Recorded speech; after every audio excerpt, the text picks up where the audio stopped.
Hello, and welcome to American Money Stories. Today, I'm going to tell you about a man whose name didn't just make history in the financial world. It actually became the name of a type of fraud used in everyday language. This man is Charles Ponzi. And yes, the Ponzi scheme you know today is his creation. But wait, this isn't just a simple scam story. This is the American dream itself. A dream that begins with hope, rises with audacity, and collapses under greed. This story will teach us that money isn't just paper and metal. It's also a powerful tool that can manipulate the deepest human desires, fears, and, most importantly, trust. Are you ready?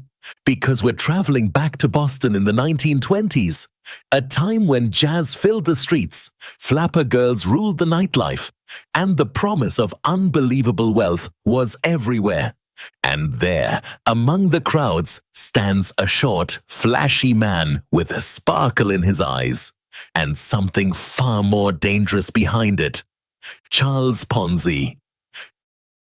Ponzi's rise. Ponzi arrived in America in 1903.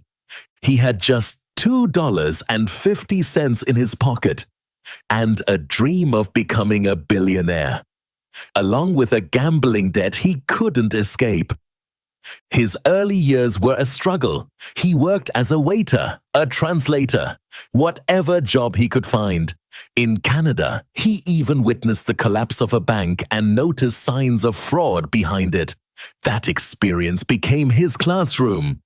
The real idea came in 1919. A letter arrived from Europe containing an international reply coupon, an IRC.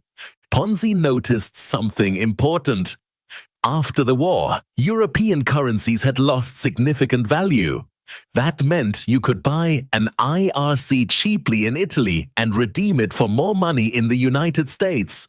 Arbitrage. Smart, right? A small difference, huge profit. He immediately started a company called Securities Exchange Company. At first, he raised small amounts of money, but with a shocking promise, 50% returns in just 90 days. Yes, you heard that right, 50%. That was 5 times more than what banks offered in an entire year. People hesitated at first, but Ponzi was charismatic, confident, convincing. He persuaded a few people, and then the miracle happened. The first investors actually got paid, exactly as promised. How much? From Ponzi's own pocket, because there was no real business yet. And this is the first rule of a Ponzi scheme. Pay the early investors and turn them into your best advertisement. Word spread fast. Boston went wild. People lined up outside his office. They mortgaged their homes.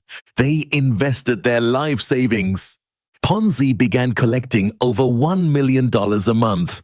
In 1920, that was an unimaginable amount of money. The peak and the doubts. Ponzi was now living in luxury, tailored suits, expensive cars, a massive mansion. He had joined the ranks of Boston's elite.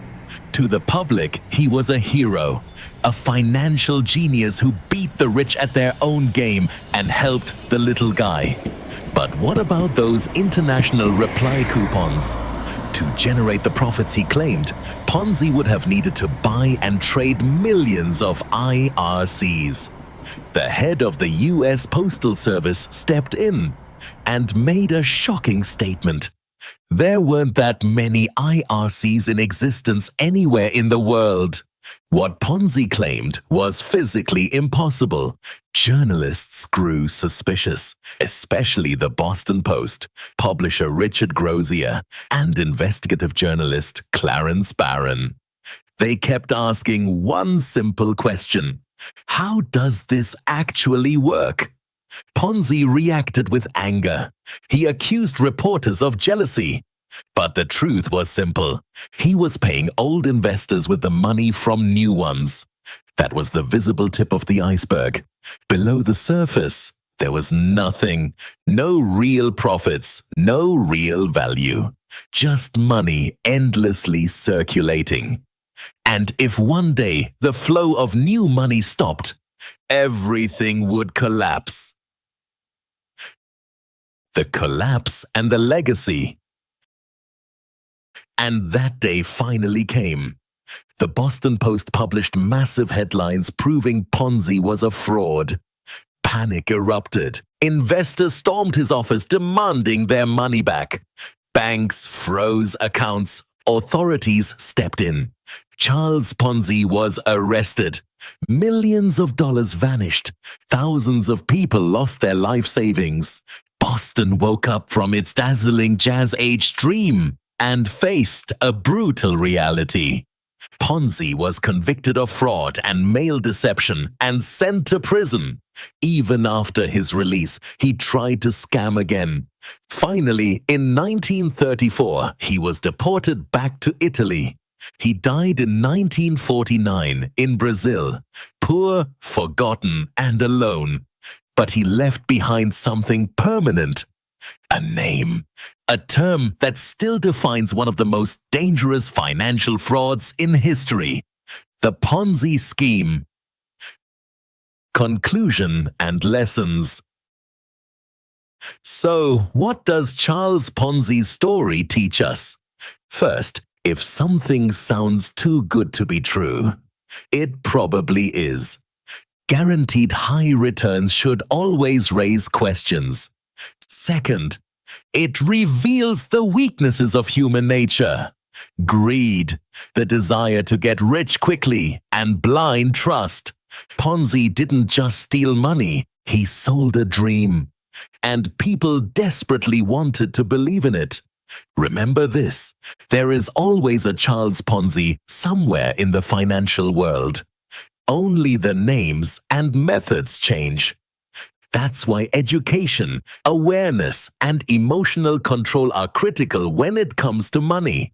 I hope this story entertained you and taught you something valuable. Until the next episode of American Money Stories, keep your financial awareness sharp.